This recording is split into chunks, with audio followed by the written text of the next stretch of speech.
Hi everyone, and welcome to another episode with the BS Tutor. Today I'm going to talk to you about the chain of production. When we talk about the chain of production, there are three sectors to be considered.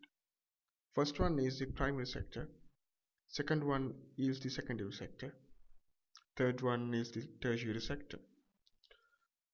As per the chain of production concept, it is evident that these three sectors are linked together, whereas they each rely on the other to produce goods and services.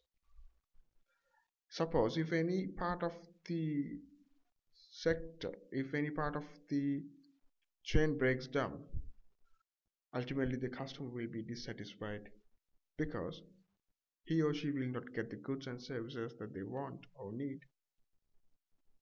If we take an example of producing dairy products, if we take the process, if we actually break this whole chain based on the sectors, we can take primary sector, secondary, and followed by tertiary. Primary sector actually in this particular step, what they are doing is they are obtaining raw milk rather from the cows. So whereas as you know, primary sector is responsible, or it what it does is it provides the raw materials from which goods and services are made in secondary sector. So what they do is they obtain the milk and then pass it on or sell it to the secondary sector. Secondary sector is responsible for processing the milk to a usable good. And basically, if you take it in a nutshell, secondary sector is responsible for the converting raw material into a product.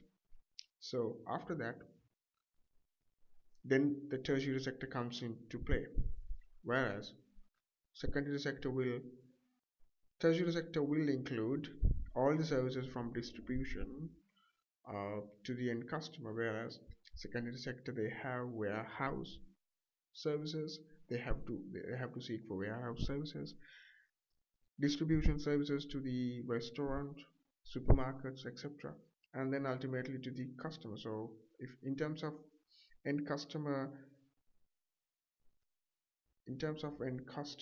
actually a customer, he or she will go to a shop to buy dairy products, and the service that he or she receives there can be taken in tertiary sector. So actually that's all about the chain of production. And after that, I have taken a problem, whereas many people have it. Different countries are involved in different business activities. Why is that? As we know, resources are limited. Resources are limited when we compare with our needs and wants. Not when we compare with our needs and wants, because it is limited not just based on the quantity, but it is limited based on where they found. For an example, if I can take so many examples. Okay, so first one would be South Africa. South Africa is rich in minerals like gold, so they are specialized in gold. If you take Middle East, they are rich in oil. And if you take China and India, uh, which are booming economies in Southeast Asia, they have skilled labor at a lower cost. And Singapore. Singapore is booming in terms of providing business related services.